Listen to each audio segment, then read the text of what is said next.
Good afternoon. Thank you. Thank you so much for joining us as we come together. We're your Southwest Virginia delegation just saying no to the big pipelines. That gives a round of applause. Today we're going to discuss a package of bills that we're introducing to try to resist these pipelines coming in. You know, about 6 months ago, we in the Roanoke Valley held a press conference talking about the fact that we want to send a clear message. Don't touch our drinking water. And in addition to that, of course, we've seen property owners all around the valley make a strong statement. We were able to put together a package of bills. Senator Edwards in the Senate, Delegate Chris Hurst. Now that I'm not all alone in Southwest Virginia, I've got some backup on this. We are very proud of the package that we've been able to assemble. So I want to take some time to describe a little bit about a bill that I've put forward, and then I'll ask the Senator and the Delegate to be able to chime in. I know that there are people all around the Commonwealth who are anxious for the General Assembly to be able to stand up and say, no, enough is enough. We are tired of being bullied. We are tired of being pushed around. People are watching all around this country and seeing what is happening here.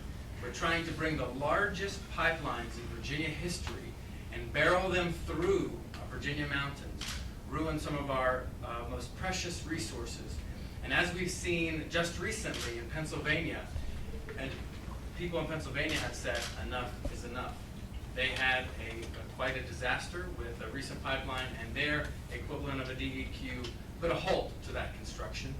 And so what we need to be doing, and in my House Bill 1141, is ensuring that the State Water Control Board does its duty in making sure it does not cede its responsibility to protect our water sources.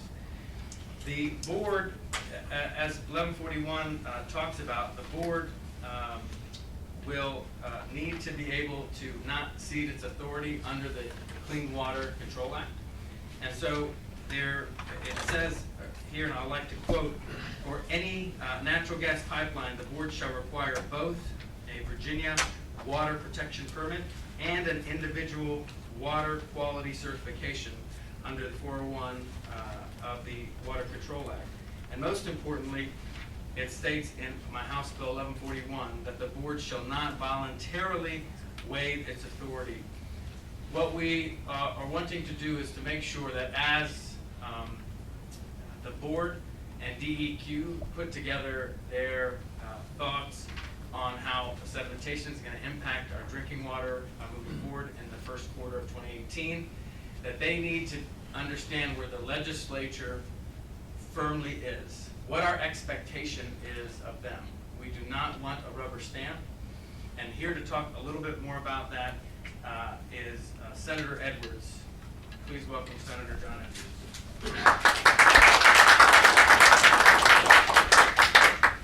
Thank you all for being here. Among the three of us, we're the Democratic caucus, I guess, in Southwest Virginia. That's it. And with Chris Hurst's election, it doubled the size of the caucus in the House of Delegates, right, with Sam Rasool. We stand together, along with our localities, opposing the pipeline. My district is Roanoke City, part of Roanoke County, and most of Montgomery County, and all in Dallas County. All four of these localities, the Board of Supervisors and the City Council of Roanoke, have come out against the pipeline for environmental reasons. This will change the quality of life in the New River and the Roanoke Valley. In particular, it will help change the quality of life with regard to the quality of water. The pipeline will go across the Roanoke River on a number of occasions, and it will go right into the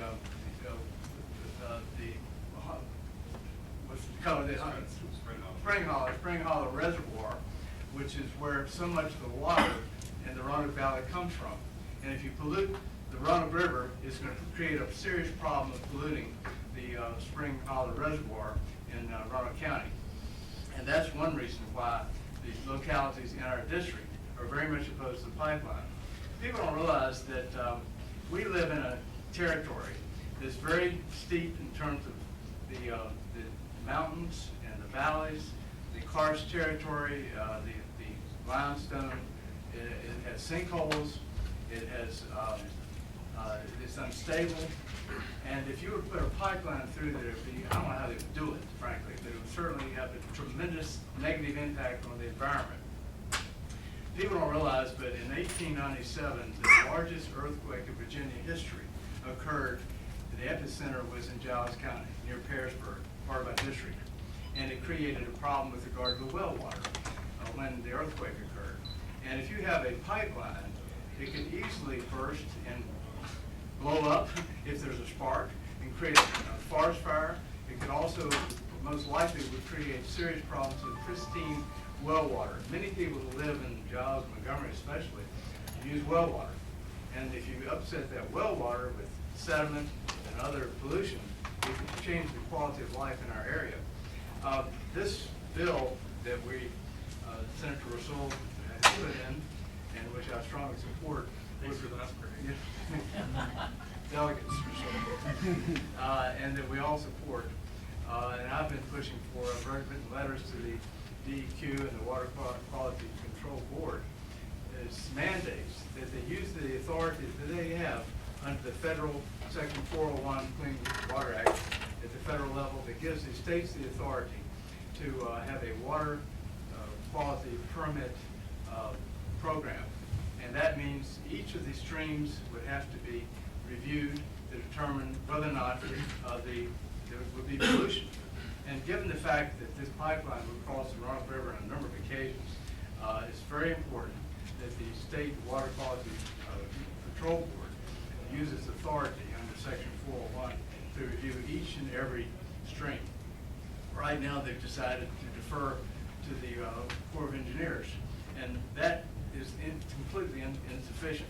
The other thing that one of my bills would do would be to require that when the pipeline agents come upon the land of the people in my district, that they not just notify, but they identify who they are when they arrive with their certificate.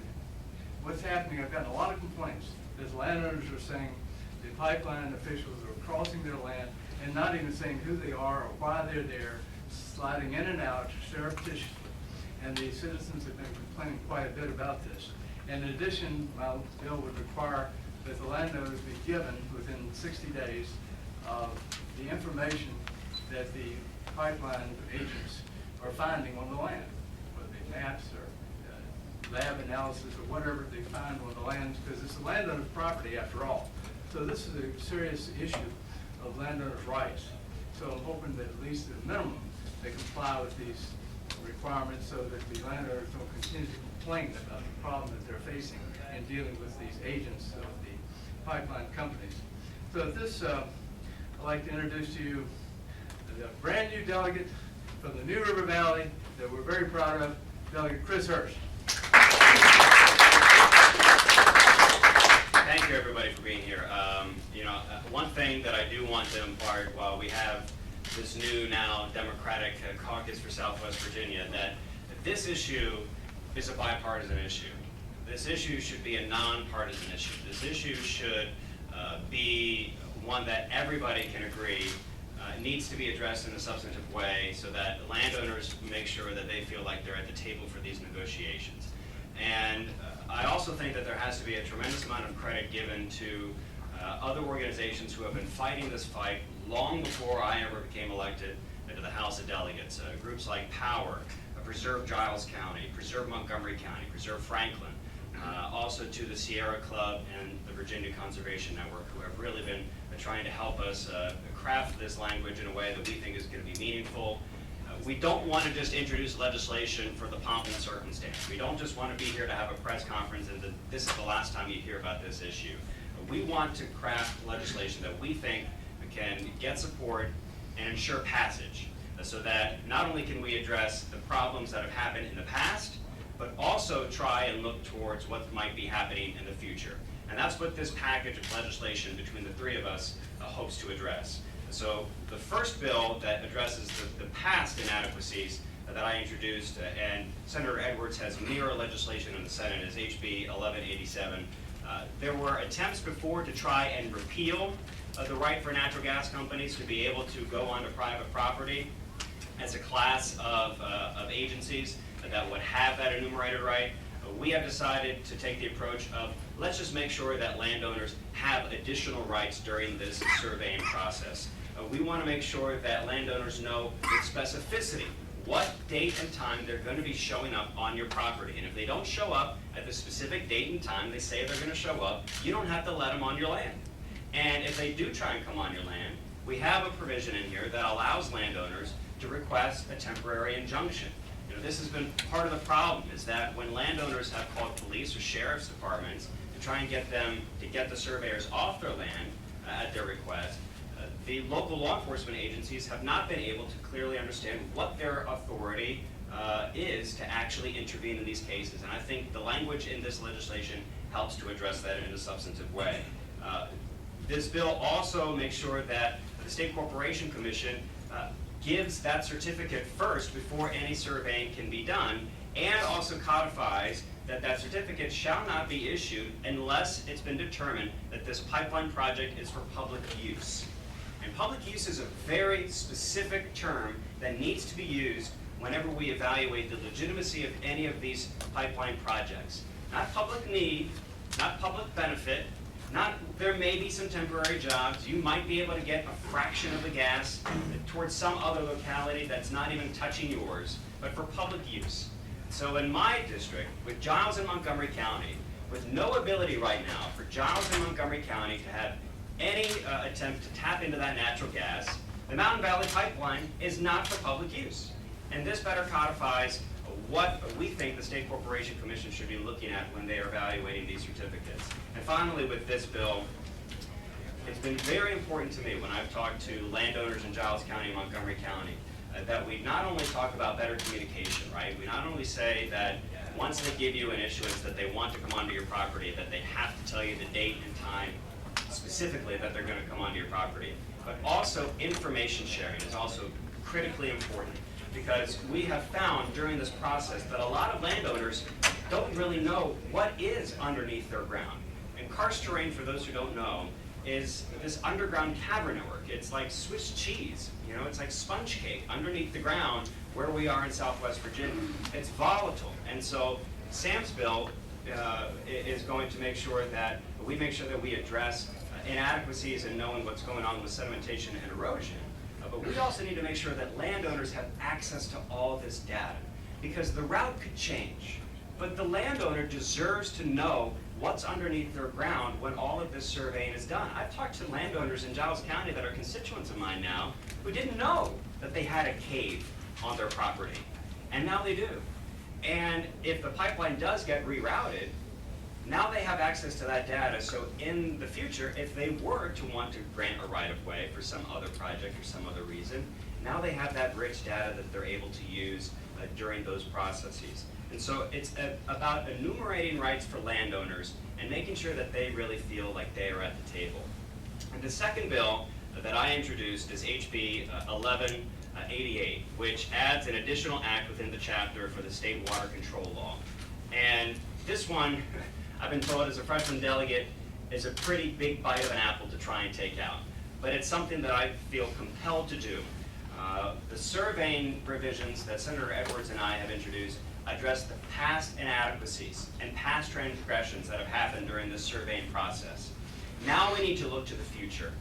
If any of these pipelines are to be constructed, we need to make sure that there is accountability and transparency in the construction and maintenance process.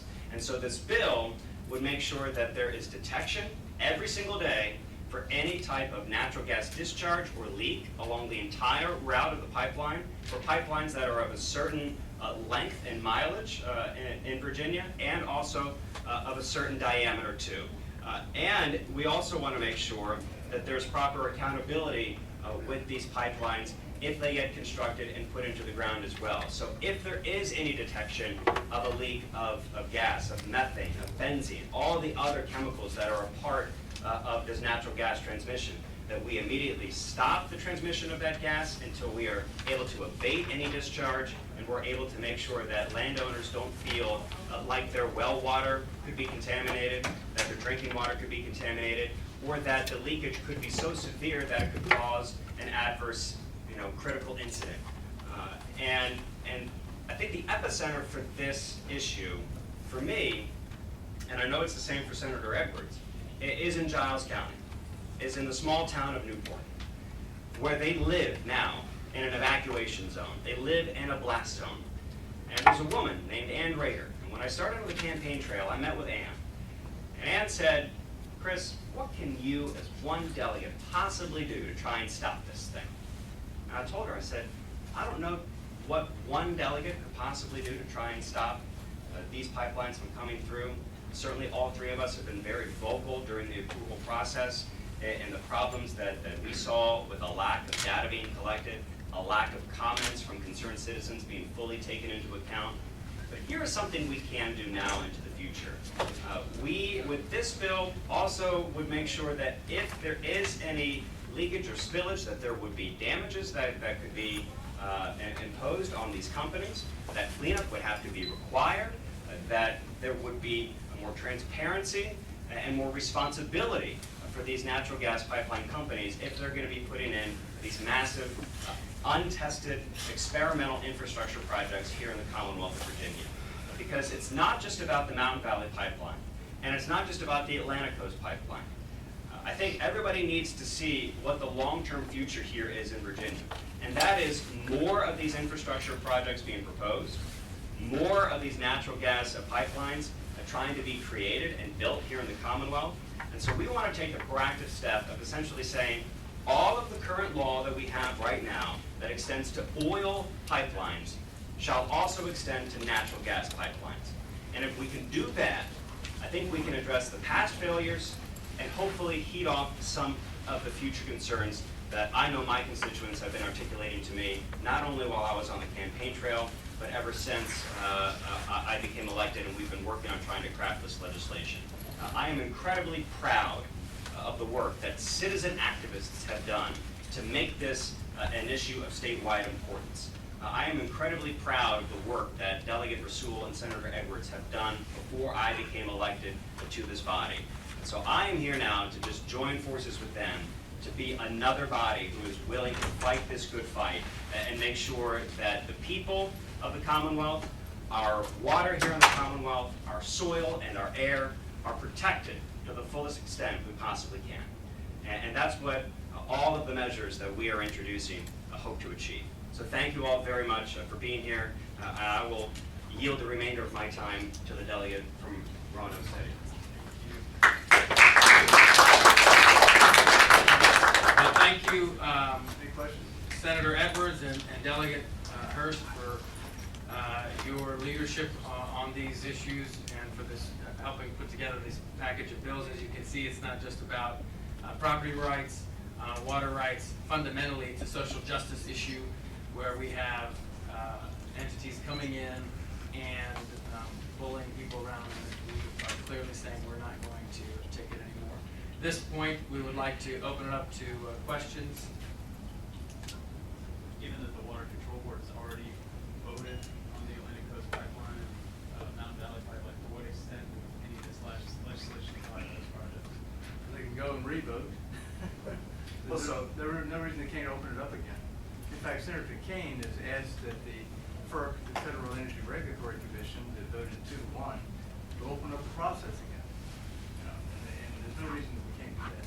So we also know clearly that there are additional reports that are being produced to talk about the sedimentation levels from the project, and those reports being produced by DEQ back to the board, who has said clearly, at least on one project, that they would like to review that information.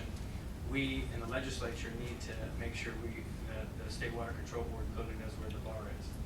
Yeah, and just to echo the senator and delegates' comments, and the senator's exactly right, and what Senator Tim Kaine was saying was that we still don't even have a full commission yet of FERC, and for them to railroad this approval process on a Friday night it clearly shows that they have one business and one objective, and that is to try and approve these natural gas pipeline projects as quickly and as expeditiously as possible. I think that Delegate Rasool's bill is wonderful and so critically important because it makes sure that if a pipeline project is going to be coming into Virginia, Virginia needs to take ownership in ensuring that all water crossings are going to be protected and not to farm it out to the National Army Corps of Engineers for their nationwide permit. And there is something that this legislation can do with even the proposed pipelines if you wanted to continue to either be cynical or realistic, thinking that there could possibly be construction of both of those projects. And in my bill in 1188, it would still apply to the Mountain Valley Pipeline and the Atlantic Coast Pipeline, because it's any pipeline that is here 50 feet or longer, 24 inches more in diameter, and so that would qualify for both of those projects. And so that means we're going to need daily monitoring of these pipelines, and we're going to need to make sure that if anything does go wrong, that we put a stop to the transmission of that gas until we fix things. Who would do the daily monitoring? The daily monitoring would be done by the pipeline company itself, as well as promulgating the Department of Environmental Quality to have additional monitoring as well. Keep in mind the pipelines leak. They all leak. People are not aware of that. They definitely, my legislative aide, Jennifer Boyd, who's here, she can tell you, because her husband, I believe, has been involved in that. They leak all the time, and they have to check them all the time. And all you need is a leak and a spark, and bam, you have a forest fire, a gigantic forest fire potentially. And of course, the leakage affects the well water as well. This is ultimately about the quality of life where we live. And it has a tremendous impact on the quality of life and the way people have lived for years. Well water is very important to so many people. Many of them are not hooked up to some county water sewage system, and they don't want it. They prefer the pristine, clean well water, and that's a huge issue in the New River Valley. And of course, I mentioned the reservoir we have in western Roanoke County. That relies on the Roanoke River being clean, and the sediment coming in is going to affect the well water in the entire Roanoke Valley. And all of the feeding waterways for the North Fork of the Roanoke River into the Spring Hollow Reservoir goes into Giles County. So that's why this is not just a single locality-based issue. You know, what happens in Giles County affects Sam's district, affects Roanoke, because it eventually becomes drinking water for the vast majority of people in the Roanoke Valley. Carmen? As fitting as it is that you have 3 Democrats standing in front of a blue screen, looks great. Where are the Republicans on this issue? Have you consulted with them? This is not, as Chris has mentioned, this is not a partisan issue. I don't know if any Republican actually is in favor of the pipeline. The Board of Supervisors in Giles and Montgomery and Roanoke County and the City Council of Roanoke City have all come out against it. Right, but I'm talking about lawmakers that could, in theory, help you pass this set of bills. But we hope they support the bill. Well, a great question. Now that we've got our package together, we'll be able to go with stakeholders and discuss it. We've already begun those discussions, and we'll continue to do so.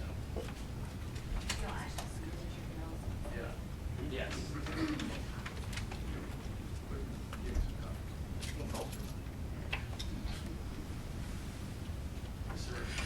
Obviously, the people in Montgomery County and Giles County and throughout Southwest Virginia, a lot of the land property owners, they want these pipelines to just be gone. They don't want them to even begin.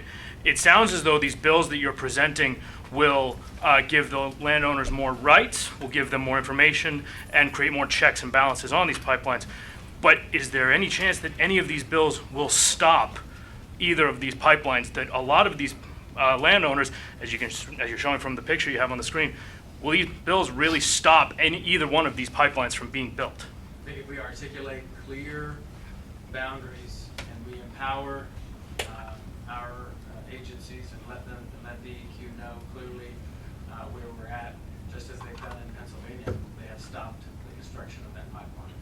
And so the Virginia Department of Health has made it very clear that they are very worried, even though they walked it back a tiny bit, they are very worried about the lack of resources put behind studying what's going to happen to the water. They understand because of the karst topography and because of the fact that we don't have dye testing that has been done all across the route. We don't know what's going to happen. And so the sedimentation levels in the Roanoke River are already pretty high, and sometimes they already have to limit the amount of water that they take from the Springfield Reservoir. But to us, it's clear that we're going to be able to make the case to DEQ and VDH moving forward that these pipelines are not safe. We've gotten to be known in our region as a brewery. With a lot of craft breweries that come to Roanoke, Deschutes and Dallas Point and some other local ones. And they rely on pristine water.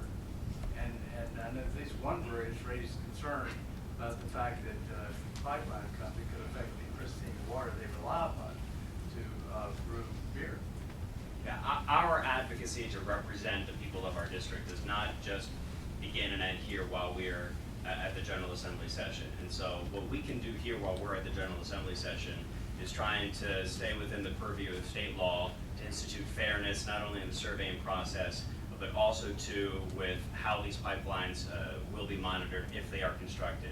You have federal lawsuits right now that are still pending that could give stakeholders who wish the pipelines to not be constructed their wish. You have, as Sam has talked about, still the possibility for a re-evaluation, another review, and that kind of goes to his point about trying to make sure that DEQ does all of the water crossing evaluations itself, the way that other states have been able to stop pipelines here in recent history. So there are still several ways for these pipeline projects to be stalled, to be delayed, or to be canceled altogether. And my feeling all along has always been what we need is more rigorous data collection. What we need is for the people who have shared concerns to have their concerns be shared specifically with the approving agencies, not to be amalgamated and condensed and watered down into bullet point versions that don't actually clearly articulate the unique concerns that we have across our district. But there are several different ways that this pipeline project could not move forward. What we're focused on here while we're at the General Assembly session is what can we do to address what's happened in the past that has been problematic for landowners and ensuring that landowner rights are protected, and what can we do in the future to try and stave off any potential negative consequence or catastrophe that could happen if these pipelines are in fact constructed. It's important to note too that the Army Corps of Engineers review and approval is limited to situations where the water quality is not a big issue and where the expedited review is important. And that's not what we want here. We need to make sure the Water Quality Control Board exercises its authority under federal law to make sure that this water protection permit plan is invoked and that they check each and every stream. Because doing what the Corps of Engineers has said is totally inadequate to do the job, to make sure that water quality is protected in our region. Can you elaborate on the concerns by the Department of Health? They sent any memorandums or can you elaborate a little? Yeah, so December of 2016, the memorandum was, December 2016 memorandum was issued by the Virginia Department of Health, which outlined several concerns. The Department of Health is only concerned with drinking water, and that's the perspective that they've taken. And so what they wanted was testing to be done within 1,000 feet on either side of the pipeline, and ensuring that further testing was done to understand the impact that the karst topography was actually going to have. So they were concerned, of course, that drinking water comes from two sides. It's the groundwater and then the surface water. So the surface water of the Roanoke River feeds right into, for example, Salem City, pulls their drinking water directly from the surface water, while there are many other sources where the groundwater itself would be impacted. So not only do you have the sedimentation level at the surface, but then you have the groundwater piece that they were concerned about, and both of them, and it has not been addressed to date. That was sent to DEQ. Yes. And that's public information that's been shared, and we're happy to get that information. That's why DEQ ought to pay attention to the Department of Health. You mentioned DEQ, given that the DEQ is now Governor-elect Northam's agency, what role do you think he should play in this process? What would you like to see this DEQ do going forward? We call on Governor Northam and DEQ to immediately take and appreciate their full authority that we have as a state to protect our water resources. We think it is very clear. Other states have done so, and we need to do the same. We have clearly, it talks about in the Clean Water Act, that states can protect their water. Sure, we cannot authorize the building of the pipeline, but we sure have the right to protect our water. I think the new governor is a doctor. He's from ACP. He's an environmentalist. And in fact, last February, as Lieutenant Governor, he sent a letter to DEQ to make sure the Water Quality Control Board did follow the water protection permit plan that's in place. They said first, yeah, they're going to do it, then they changed their mind. I'm not sure exactly what happened, but in any event, he's well aware of our position, and we'll continue to have conversations with the new governor. I will add that we should note that DEQ, there are a variety of bills, even a couple of bills that we are not drafting ourselves, but a variety of bills that are being drafted that DEQ is in full consultation with, and trying to find where we can work together with the current DEQ leadership to ensure that we can make as much progress on these issues as possible. So, Questions? with that, we'll wrap this up, and I know the three of us are available for individual interviews. Thank you all so much for coming. Thank you all for coming. Thank you. Thank you.